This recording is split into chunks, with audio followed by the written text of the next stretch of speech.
آگے چلتے ہیں. لکھا ہے امام عسکری علیہ السلام فرماتے ہیں کہ جب اللہ تعالیٰ نے محمد صلی اللہ علیہ وآلہ وسلم کو مبعوث فرمایا اور آپ صلی اللہ علیہ وآلہ وسلم کو مکے میں ظاہر فرمایا، پھر ان کو مکے سے مدینے کی طرف ہجرت کروائی اور وہاں پر بھی ان کو آشکار و ظاہر فرمایا، پھر ان کی طرف کتاب نازل کی اور اس کتاب کے بڑے سورے کی ابتدا الف لام میم سے کی، یعنی الف لام میم ذالک الکتاب. اور یہ وہی کتاب ہے کہ میں نے جس کی سابق انبیاء کو خبر دی تھی کہ یقیناً میں عنقریب اس کو تم پر نازل کروں گا. اے محمد لا ریب فیہ، کہ یقیناً یہ ظاہر و آشکار ہے جیسا کہ یعنی کہ یہود و نصارہ کو ان کی خبر ان کے انبیاء نے دی تھی کہ بے شک محمد صلی اللہ علیہ وآلہ وسلم پر ایک مبارک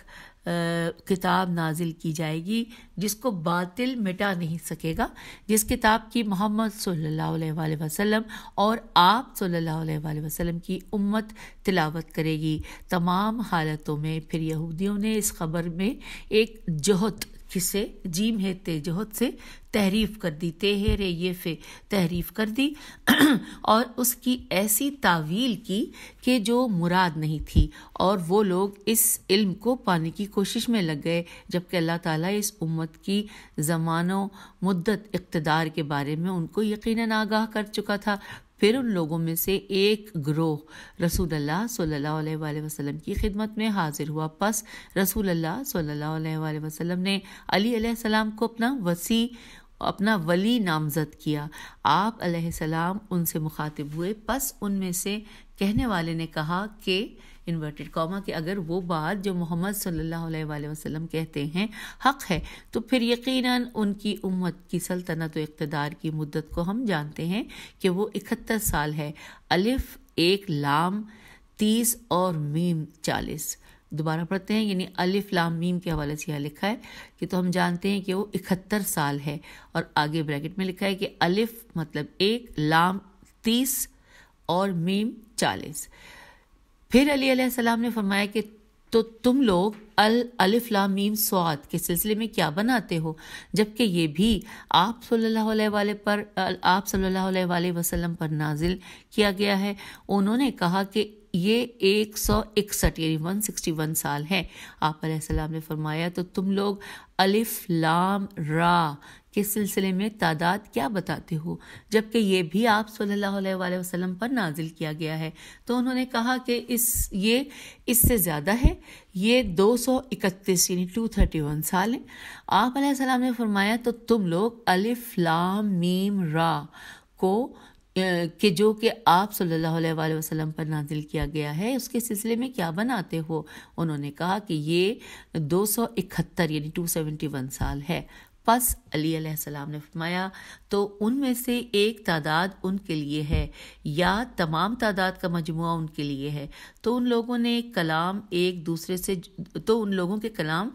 دوسرے سے جدا جدا ہوئے. پس بعض نے کہا کہ ان میں سے ایک تعداد اور کچھ دوسروں نے کہا کہ ان تمام کا مجموعہ جو کہ 734 سال ہے کہ اس مدت تک امت محمد صلی اللہ علیہ وآلہ وسلم حکومت میں رہے گی اور پھر سلطنت و اقتدار ہماری طرف یعنی یہودیوں کی طرف پلٹ آئے گا. پس علی علیہ السلام نے فرمایا کہ کیا اللہ تعالیٰ کی نازل کردہ کتابوں میں سے کوئی کتاب اس بارے میں کچھ کہتی ہے یا صرف تمہاری آراء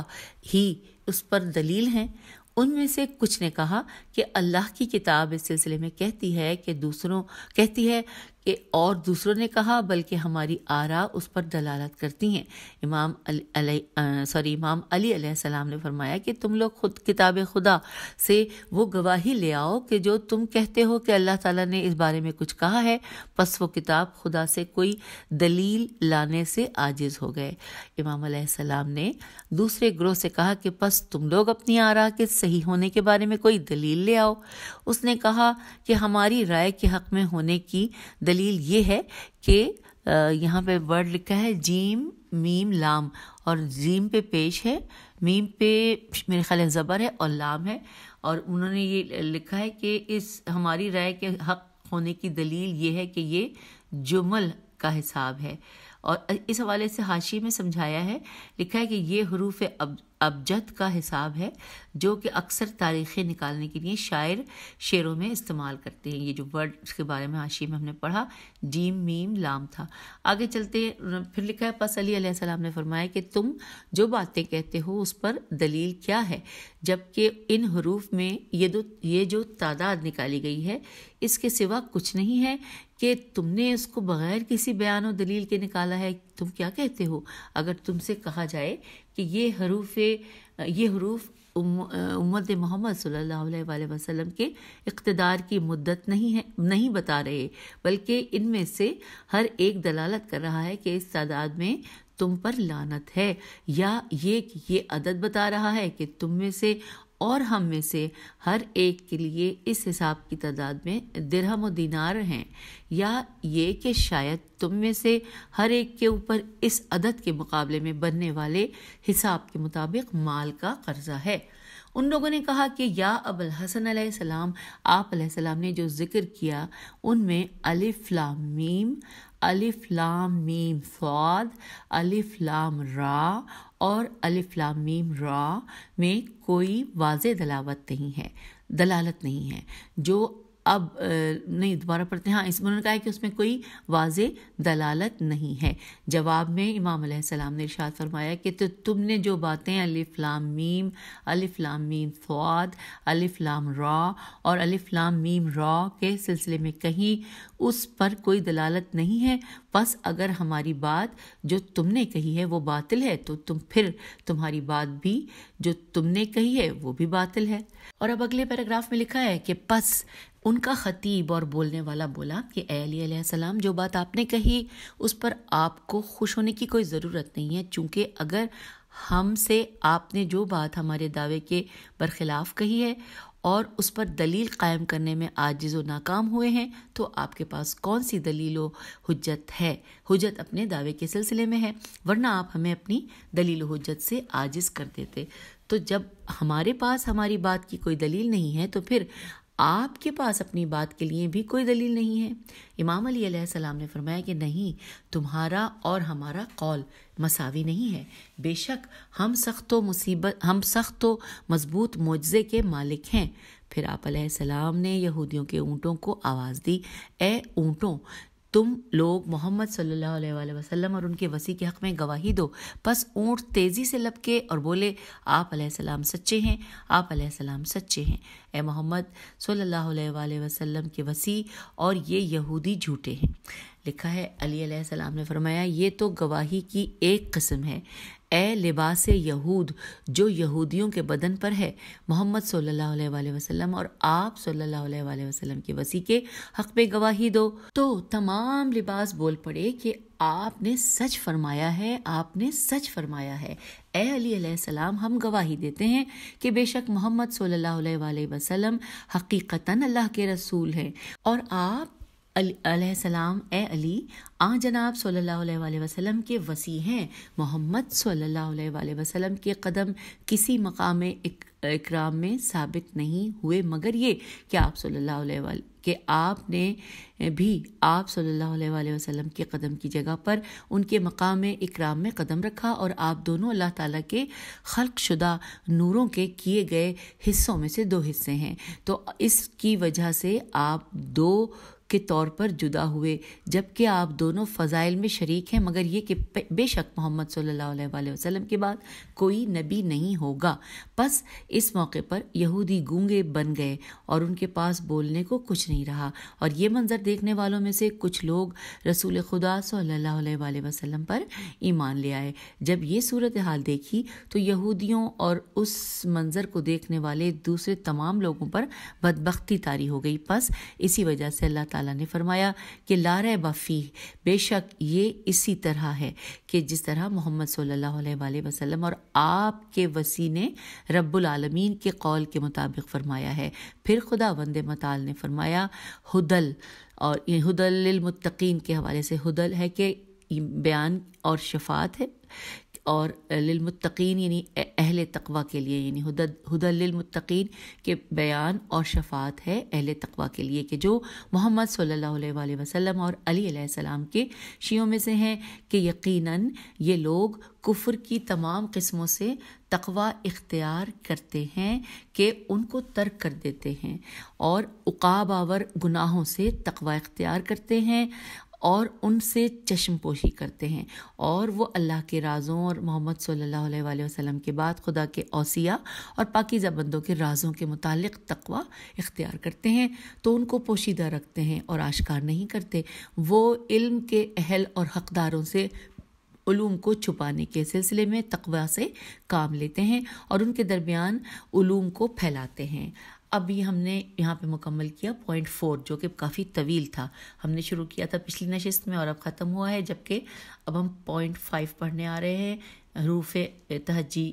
کے حروف ابجد کے بارے میں، حروف مقطعات کے بارے میں جو ہم پڑھ رہے ہیں۔ 5واں پوائنٹ لکھا ہے کہ ہم سے بیان کیا مظفر بن جعفر بن مظفر الوی سمرقندی رضی اللہ نے، انہوں نے کہا کہ ہم سے بیان کیا جعفر بن محمد بن مسعود عیاشی نے، انہوں نے اپنے والد سے، انہوں نے کہا کہ ہم سے بیان کیا احمد بن احمد نے، انہوں نے کہا کہ ہم سے بیان کیا سلیمان بن خصیب نے، انہوں نے کہا کہ ہم سے بیان کیا ایک ثقہ و قابل بھروسہ شخص نے، انہوں نے کہا کہ ہم سے بیان کیا ابو جمعہ رحمہ بن صدقہ نے، سواد دال قاف ہے، اور انہوں نے کہا کہ بنو امیہ میں سے ایک شخص کے جو زندیق تھا، زینون دالی قاف تھا، امام جعفر بن محمد صادق علیہ السلام کی خدمت میں حاضر ہوا اور کہا کہ اللہ کا اپنی کتاب میں قول الف لام میم صاد سے کون سی چیز مراد ہے، تو اس میں کون سی چیز حلال ہیں اور کون سی حرام، اور اس میں کون سی چیز لوگوں کے فائدے کی ہیں، اور پس امام علیہ السلام اس کے اس اندازی گفتگو کی وجہ سے جلال میں آ گئے اور ارشاد فرمایا ٹھہر جا، وائے ہو تجھ پر، الف 1 ہے، لام 30 ہے، میم 40 ہے اور الصاد 90 ہے، تیرے نزدیک کتنے ہوئے؟ اس شخص نے کہا کہ 131 131۔ پس امام جعفر بن محمد علیہ السلام نے اس سے فرمایا کہ جب 131 یعنی 131 سال گزر جائیں گے تو تمہارے ساتھیوں یعنی بنو امیہ کی حکومت کا خاتمہ ہو جائے گا۔ راوی کہتا ہے کہ ہم نے دیکھا کہ جب 131 سال پورے ہو گئے اور عاشور کا دن آیا تو اس دن کالے جھنڈے والے بنو عباس کوفے میں داخل ہوئے اور بنو امیہ کی حکومت کا خاتمہ ہو گیا۔ اچھا جی، اب ہم پوائنٹ نمبر 6 پڑھنے جا رہے ہیں۔ اس میں لکھا ہے کہ ہم نے بیان کیا محمد بن ابراہیم بن اسحاق تالقانی رضی اللہ نے، انہوں نے ہم سے بیان کیا عبدالعزیز بن یحییٰ جلودی نے، انہوں نے کہا کہ ہم کو خبر دی محمد بن زکریا نے، انہوں نے کہا کہ ہم سے بیان کیا جعفر بن محمد ابن عمارہ نے، انہوں نے اپنے والد سے، انہوں نے کہا کہ میں امام جعفر صادق علیہ السلام کی خدمت میں حاضر تھا کہ ایک شخص آپ علیہ السلام کی خدمت میں آیا اور آپ علیہ السلام سے کا ہا یا عین صاد کے متعلق سوال کیا، تو امام علیہ السلام نے ارشاد فرمایا کہ کاف یعنی خدا کافی ہے ہمارے شیعوں کے لیے، ہا ہادی ہے ہمارے شیعوں کے لیے، اور ساتھ ہی لکھا ہے کہ یا ولی و سرپرست ہے ہمارے شیعوں کے لیے، پھر لکھا ہے عین وہ عالم اور جاننے والا ہے ہمارے اطاعت گزاروں کو، اس کے بعد لکھا ہے صاد وہ صادق ہے ہمارے شیعوں کے لیے ان سے کیے ہوئے وعدے میں، یہاں تک کہ ہمارے شیعوں تک وہ منزلت پہنچ جائے گی کہ جس کا پروردگار نے ان سے قرآن کے باطن و گہرائی کے ذریعے سے وعدہ کیا ہے۔ تو سامعین، یہاں پہ باب 17 مکمل ہو گیا، ہم نے اس کے کل 6 پارٹ یہاں پہ پڑھے اس کی تفصیل سمجھنے کے لیے۔ اب 18 نمبر پہ باب عنوان ہے استواء علی العرش کے معنی، صرف ایک ہی دیا ہوا ہے، ایک ہی چھوٹا سا ہے، لکھا ہے کہ ہم سے بیان کیا محمد بن موسیٰ بن متوکل نے، انہوں نے کہا کہ ہم سے بیان کیا عبداللہ بن جعفر حمیری نے، انہوں نے احمد بن محمد سے، انہوں نے حسن بن محبوب سے، انہوں نے کہا کہ ہم سے بیان کیا مقاتل بن سلیمان نے، اور انہوں نے کہا کہ میں نے امام جعفر بن صادق علیہ السلام سے عز و جل کے قول عز و جل کے قول الرحمن علی العرش استوا، وہ رحمان کے جو عرش پر غالب ہے، سورہ طہ کی آیت نمبر 5۔ تو اس کے متعلق سوال کیا تو آپ علیہ السلام نے ارشاد فرمایا کہ وہ ہر چیز پر اس طرح سے غالب اور قریب ہے کہ کوئی بھی چیز اس سے زیادہ کسی چیز سے قریب نہیں ہے۔ انورٹڈ کاما یہاں کلوز ہوا اور باب 18 بھی مکمل ہوا۔ اب باب 19 لکھا ہے عرش و کرسی کے معنی، عین ریشین عرش و کرسی کے معنی۔ اس میں سب سے پہلے نمبر پہ لکھا ہے کہ ہم سے بیان کیا احمد بن حسن قطان نے، انہوں نے کہا کہ ہم سے بیان کیا عبد الرحمن بن محمد حسینی نے، انہوں نے کہا کہ ہم کو خبر دی ابو جعفر احمد بن عیسیٰ بن ابی مریم اجلی نے، انہوں نے کہا کہ ہم سے بیان کیا محمد بن احمد بن عبداللہ بن زیاد ارزمی نے، انہوں نے کہا کہ ہم سے بیان کیا علی بن حاتم منقری نے، انہوں نے مفضل بن عمر سے، انہوں نے کہا کہ میں نے ابو عبداللہ امام جعفر صادق علیہ السلام سے عرش اور کرسی کے بارے میں سوال کیا کہ یہ کیا چیز ہے، تو آپ علیہ السلام نے ارشاد فرمایا کہ عرش کا ایک معنی تمام خلق ہے اور کرسی اس کا ظرف ہے کہ جس میں یہ ساری چیزیں موجود ہیں۔ پھر لکھا ہے کہ اور عرش کے دوسرے معنی یہ ہیں کہ عرش سے مراد وہ علم ہے کہ جس پر اللہ نے اپنے انبیاء، اپنے رسولوں اور اپنی حجتوں کو مطلع کیا ہے، اور کرسی سے مراد وہ علم ہے کہ جس پر اللہ نے اپنے انبیاء، اپنے رسولوں اور اپنی حجتوں میں سے کسی کو بھی مطلع نہیں کیا ہے۔ اب یہاں پہ انورٹڈ کاما اور کلوز ہو گیا۔ اب اس میں دوسرا ہے کہ لکھا ہے کہ ہم سے بیان کیا میرے والد نے، انہوں نے فرمایا کہ ہم سے بیان کیا سعد بن عبداللہ نے، انہوں نے قاسم بن محمد سے، انہوں نے سلیمان بن داؤد منقری میم نون قاف رے چھوٹی منقری سے، انہوں نے حفص بن غیاث سے، حفص بن غیاث سے، اور انہوں نے کہا کہ میں نے ابو عبداللہ امام جعفر صادق علیہ السلام سے اللہ کے قول کہ وسع کرسی السماوات والارض، اس کی کرسی آسمانوں اور زمین پر وسعت رکھتی ہے، سورہ بقرہ آیت نمبر 255 کے بارے میں سوال کیا تو آپ علیہ السلام نے ارشاد فرمایا کہ اس سے مراد ہے کہ اس کا علم ہے۔ اور اب ہم آگے ہیں باب 20 پر، جہاں پر لکھا ہے لوح و قلم کے معنی آئیے جانتے ہیں۔ اس میں صرف ایک ہی یہاں پر بیان کیا ہے پوائنٹ، لکھا ہے کہ ہم سے بیان کیا احمد بن حسن قطان نے، اور انہوں نے کہا کہ ہم سے بیان کیا عبد الرحمن بن محمد حسینی نے، انہوں نے کہا کہ ہم کو خبر دی ابو محمد جعفر احمد بن عیسیٰ بن ابی مریم اجلی نے، اور انہوں نے کہا کہ ہم سے بیان کیا محمد بن احمد بن عبداللہ بن زیاد ارزمی نے، اور انہوں نے کہا کہ ہم سے بیان کیا علی بن حاتم منقری نے، اور انہوں نے ابراہیم کرخی کاف ریخے چھوٹیے سے، اور انہوں نے کہا کہ میں نے امام جعفر صادق علیہ السلام سے لوح اور قلم کے بارے میں سوال کیا تو آپ علیہ السلام نے فرمایا کہ یہ دونوں فرشتے ہیں۔ اور اب ہم پڑھنے آگئے ہیں باب 21 کے، جس کا عنوان ہے کہ ان میزانوں کا مطلب کہ جس کے ذریعے بندوں کے اعمال کا وزن کیا جائے گا، یہ پوری ہیڈنگ ہے۔ آئیے تفصیل جانتے ہیں، ایک ہی پوائنٹ ہے بس یہاں پر لکھا ہے کہ ہم سے بیان کیا احمد بن حسن قطان نے، انہوں نے کہا کہ ہم سے بیان کیا عبد الرحمن بن محمد حسنی نے، انہوں نے کہا کہ ہم کو خبر دی ابو جعفر احمد بن عیسیٰ بن ابی مریم اجلی نے، انہوں نے کہا کہ ہم سے بیان کیا محمد بن احمد بن عبداللہ بن زیاد ارزمی نے، اور انہوں نے کہا کہ مجھ سے بیان کیا علی بن حاتم منقری نے، اور انہوں نے حشام بن سالم سے، انہوں نے کہا کہ میں نے ابو عبداللہ امام جعفر صادق علیہ السلام سے اللہ کے اس قول کہ جو کہ سورہ انبیاء کی آیت نمبر 46 ہے ترجمہ، کہ ہم عدل کے میزانوں کو قیامت کے دن رکھیں گے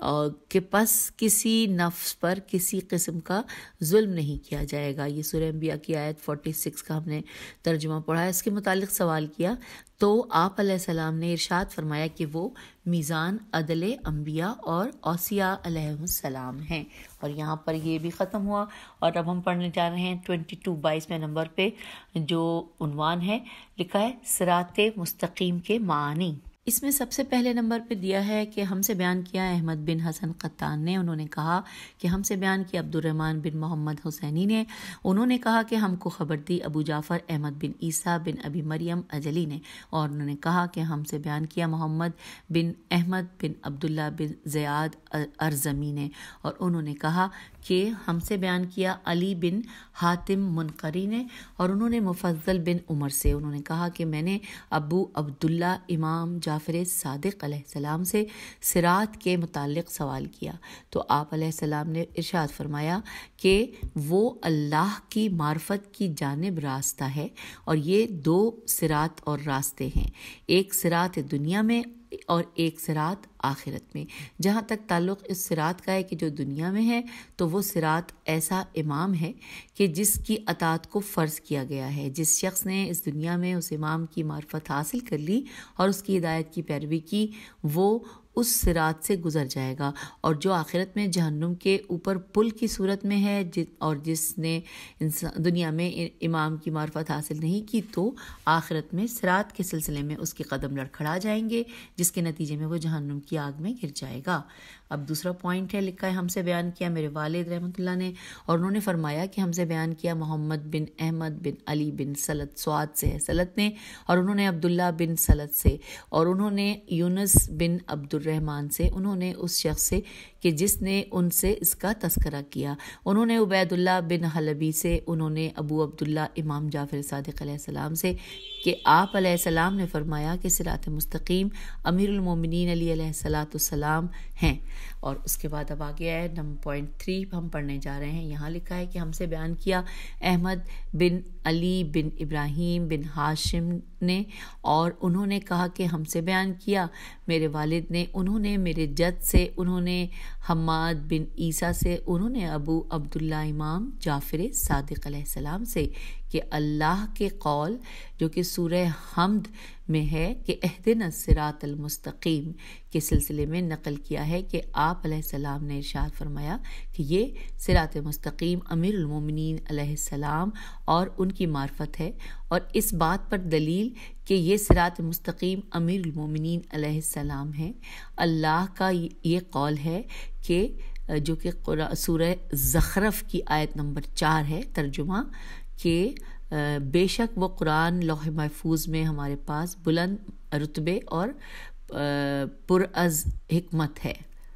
تو یہاں پر یہ سورہ زخرف کا ترجمہ مکمل ہوا، پھر لکھا ہے اور یہ امیر المومنین علی علیہ السلام ہیں کہ جو لوح محفوظ میں ہیں اللہ کے اس قول میں کہ اہدنا الصراط المستقیم۔ یہاں پہ یہ مکمل ہو گیا، اور اب اگلا پوائنٹ نمبر 4 پہ ہمیں بتایا جا رہا ہے، ہم پڑھنے جا رہے ہیں کہ ہم سے بیان کیا محمد بن قاسم استر آبادی مفسر نے، انہوں نے کہا کہ مجھ سے بیان کیا یوسف بن محمد بن زیاد اور علی بن محمد بن یسار نے، ان دونوں نے اپنے والد سے، انہوں نے حسن بن علی بن محمد بن علی بن موسیٰ بن جعفر محمد بن علی بن الحسین بن علی بن ابی طالب علیہ السلام سے کہ آپ علیہ السلام نے اللہ کے قول کے اہدنا الصراط المستقیم کے سلسلے میں ارشاد فرمایا کہ اس کے معنی ہے کہ تو اپنی اس توفیق کو ہمارے لیے دائمی رکھ کہ جس کی وجہ سے ہم نے گزشتہ دنوں میں تیری اطاعت کی ہے، یہاں تک کہ ہم تیری اسی طرح سے مستقبل کی اپنی عمروں میں بھی اطاعت کریں۔ اور صراط مستقیم 2 صراط ہیں، ایک صراط دنیا میں اور ایک صراط آخرت میں۔ وہ صراط مستقیم جو دنیا میں ہے، یہ جو دنیا میں ہے یہ وہ ہے کہ جس سے انسان غلو و حد سے تجاوز کی وجہ سے اس سے نیچے آ جاتا ہے، اور اطاعت میں تقصیر و کوتاہی کی وجہ سے اوپر ہو جاتا ہے، یعنی کہ دونوں صورتوں میں صراط پر نہیں ٹھہرتا، کبھی نیچے تو کبھی اوپر ہو جاتا ہے۔ اور وہ شخص کہ جو صراط مستقیم ہوتا ہے وہ باطل میں سے کسی چیز کی جانب مائل نہیں ہوتا، البتہ وہ دوسرا راستہ اور صراط تو پس یہ جنت کی جانب ان مومنین کا راستہ ہے کہ جو مستقیم ہے کہ مومنین جنت کے علاوہ جہنم کی آگ کی جانب مائل نہیں ہوتے، اور نہ ہی جنت کے سوار جہنم کی آگ کے علاوہ کسی اور جانب مائل ہوتے ہیں۔ امام عسکری علیہ السلام فرماتے ہیں کہ جعفر بن محمد صادق علیہ السلام نے اللہ کے قول کے اہدنا الصراط المستقیم کے سلسلے میں فرمایا کہ اس کے معنی یہ ہیں کہ کہنے والا کہتا ہے کہ پروردگار تو ہمیں صراط مستقیم کی جانب رہنمائی فرما، تو ہمیں اس لازمی راستے کی جانب رہنمائی فرما کہ جو تیری محبت کی جانب پہنچانے والا ہے، جو تیرے دین کی جانب تبلیغ کرنے والا ہے، جو ہمیں ہلاکت تک پہنچانے والی خواہشات کی پیروی سے اور ہلاک کر دینے والی اپنی آراء و خیالات کو اخذ کرنے سے منع کرنے والا ہے۔ پھر آپ علیہ السلام نے فرمایا کہ بے شک جو شخص اپنی خواہش کی پیروی کرتا ہے اور اپنی رائے پر خوش ہو جاتا ہے، یہ اس شخص کی مانند ہوتا ہے کہ جس کے لیے میں نے سنا تھا کہ سادہ لو افراد اس کو بڑا جانتے ہیں اور وہ بے وقوف بن جاتے ہیں۔ میں نے پسند کیا اس سے ملاقات اس طرح سے کروں کہ وہ مجھے نہ پہچانتا ہو، تاکہ میں اس کے قدر و مقام پر نگاہ کر سکوں۔ اتفاق سے ایک دن میں نے اس کو اس مقام پر دیکھا کہ سادہ لو عوام میں سے بہت سارے لوگ اس کے ارد گرد جمع تھے۔ میں وہاں ایک اجنبی شخص کی مانند چہرہ چھپا کر ٹھہر گیا اور اس کی جانب اور ان لوگوں کی جانب نگاہ کرنے لگا۔ پس لوگ اس کے ساتھ مسلسل رغبت کیے ہوئے تھے، اس سے قرار نہیں تھا اور لوگوں کو اپنی باتوں سے دیر تک بے وقوف بنا رہا تھا۔ پھر عوام اپنے کاموں کے سلسلے میں اس سے جدا ہو گئے اور میں اس کے پیچھے چپکے چلتا رہا۔ جب وہ ایک نان بائی کی دکان سے گزرا تو اس وقت دکاندار غفلت میں تھا اور اس نے 2 روٹیاں چرا لیں۔ مجھے اس کے اس فعل سے تعجب ہوا، مگر پھر بھی میں نے کہا کہ شاید معاملہ ہو چکا ہوگا کہ پہلے قیمت دے دی ہوگی اور اب روٹی لے جا رہا ہے۔ پھر وہ ایک انار فروش کے پاس سے گزرا تو وہیں ٹھہر گیا جب تک کہ انار فروش غفلت میں مبتلا نہ ہوا۔ جب وہ غافل ہوا تو اس نے 2 انار کی چوری کر لی۔ مجھے اس کے اس فعل سے تعجب ہوا، مگر میں نے اپنے آپ سے کہا کہ شاید معاملہ ہو چکا ہو، اور پھر میں نے اپنے آپ سے کہا کہ اس کو اس وقت چوری کرنے کی کیا ضرورت و حاجت ہے۔ میں نے اس کا پیچھا جاری رکھا یہاں تک کہ وہ ایک مریض کے پاس سے گزرا تو اس کے سامنے اس نے 2 روٹی اور 2 انار رکھ دیے اور چل پڑا۔ میں نے اس کا پیچھا جاری رکھا یہاں تک کہ وہ صحرا کے حصے میں پہنچ گیا تو میں نے اس سے کہا کہ اے اللہ کے بندے، میں نے یقیناً تیرے بارے میں سنا تھا اور میں تیری ملاقات کا خواہش مند تھا اور میں نے تجھ سے ملاقات کر لی، مگر میں نے تجھ میں ایک ایسی بات دیکھی کہ جس نے میرے دل کو پریشان کر دیا۔ میں تجھ سے اس چیز کے متعلق سوال کرتا ہوں کہ تاکہ میرے دل کی پریشانی دور ہو جائے۔ اس نے کہا کہ وہ کیا سوال ہے؟ میں نے کہا کہ میں نے دیکھا کہ تو ایک نان بائی کے پاس سے گزرا تو وہاں سے 2 روٹی چوری کر لی، پھر انار چوری کر لیا، اور امام علیہ السلام فرماتے ہیں کہ اس نے مجھ سے کہا ہر چیز سے پہلے یہ بتائے کہ آپ ہیں کون؟ میں نے کہا آدم علیہ السلام کی اولاد میں سے اور محمد صلی اللہ علیہ وآلہ وسلم کی امت میں سے ایک مرد ہوں۔ تو پھر اس نے کہا کہ آپ مجھے بتائیں کہ آپ کون ہیں؟ تو میں نے کہا کہ رسول اللہ صلی اللہ علیہ وآلہ وسلم کی اولاد میں سے ایک مرد ہوں۔ اس نے کہا آپ کا شہر کون سا ہے؟ میں نے کہا مدینہ۔ اس نے کہا شاید آپ جعفر بن محمد بن علی بن حسین بن علی بن ابی طالب علیہ السلام ہیں۔ میں نے کہا یقیناً۔ اس نے مجھ سے کہا کہ تمہارے لیے تمہارے حسب و نسب کی شرافت کوئی نفع نہیں پہنچا سکتی، جبکہ تم اس بات سے لا علم ہو کہ مجھے کیا شرف حاصل ہے، اور تمہارے جد اور والد کے علم نے تم کو ترک کر دیا ہے۔ اگر ایسا نہ ہوتا تو تم اس کام کا انکار نہ کرتے کہ جن پر اس کے کرنے والے کی تعریف اور مدح کرنا ضروری ہے۔ میں نے کہا کہ وہ کیا ہے؟ اس نے کہا کہ قرآن، اللہ کی کتاب۔ میں نے کہا کہ میں اس سے جاہل نہیں ہوں۔ اس نے کہا اللہ فرماتا ہے سورہ انعام میں کی آیت نمبر 160 میں ترجمہ کہ جو شخص ایک نیکی لائے گا تو اس کے لیے اسی کی مثل 10 نیکیاں ہیں، اور جو شخص ایک برائی لائے گا تو اس کا بدلہ نہیں دیا جائے گا سوائے اسی کے مثل کے۔ یہ سورہ انعام کی آیت 160 کا ترجمہ تو لکھا ہے۔ تو جب میں نے 2 روٹی چوری کی تو 2 برائیاں انجام دیں، اور جب میں نے 2 انار چوری کیے تو یہ بھی 2 برائیاں ہوئیں، تو اور اس طرح کل 4 برائیاں انجام دیں۔ تو جب ان میں سے ہر ایک کو جو میرے پاس تھا اس کے ذریعے سے صدقہ کیا تو 4 چیزوں کی وجہ 40 نیکیاں ہوئیں اور پس 40 میں سے 4 برائیاں کم ہوئیں، تو پھر میں نے 36 نیکیوں کا میں مالک بن گیا۔ میں نے کہا تیری ماں تیرے غم میں بیٹھے، تو اللہ کی کتاب سے جاہل ہے، کیا تو نے نہیں سنا کہ اللہ ارشاد فرماتا ہے سورہ مائدہ کی آیت نمبر 27 میں ترجمہ تو کہ اللہ فقط متقین سے قبول کرتا ہے، کہ انما یتقبل من المتقین۔ تو لکھا ہے کہ جب تو نے 2 روٹیوں کی چوری کی تو یہ 2 برائیاں تھیں، پھر جب تو نے انار کی چوری کی تو یہ بھی 2 برائیاں تھیں، اور جب تو نے ان دونوں کو ان کے اصلی مالک کے علاوہ دوسرے کو بغیر ان کے مالک کی اجازت کے دے دیا تو نے فقط یہ کام کیا ہے کہ 4 برائیوں میں سے مزید 4 کا اضافہ کر دیا۔ تو نے 40 نیکیوں کو 4 برائیوں سے حاصل نہیں کیا ہے۔ بس وہ مجھے دیکھتا رہ گیا اور میں وہاں سے پلٹ گیا اور اس کو اس کے حال پر چھوڑ دیا۔ امام صادق علیہ السلام فرماتے ہیں کہ اسی طرح کے قبیح و ناپسندیدہ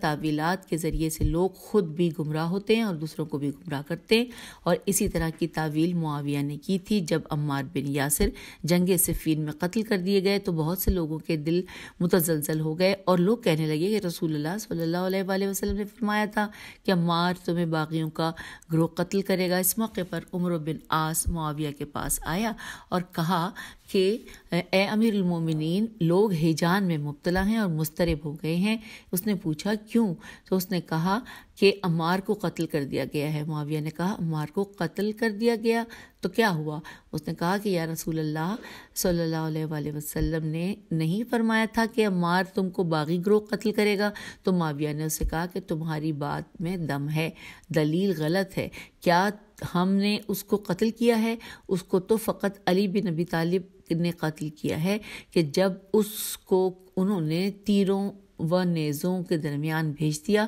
جب یہ بات علی بن ابی طالب علیہ السلام کے تک پہنچی تو آپ علیہ السلام نے فرمایا کہ اس کا مطلب تو یہ ہوا کہ رسول اللہ صلی اللہ علیہ وآلہ وسلم ہی تھے کہ جنہوں نے حمزہ کو قتل کیا جب آپ صلی اللہ علیہ وآلہ وسلم نے ان مشرکوں کے نیزوں کے درمیان بھیج دیا تھا۔ یہاں پہ انورٹڈ کاما کلوز ہو گیا۔ پہلے کہا کہ پھر امام صادق علیہ السلام نے فرمایا کہ خوش بختی ہے ان لوگوں کے لیے کہ جو اس بات کے مصداق ہیں کہ جہاں جیسا کہ رسول اللہ صلی اللہ علیہ وآلہ وسلم نے فرمایا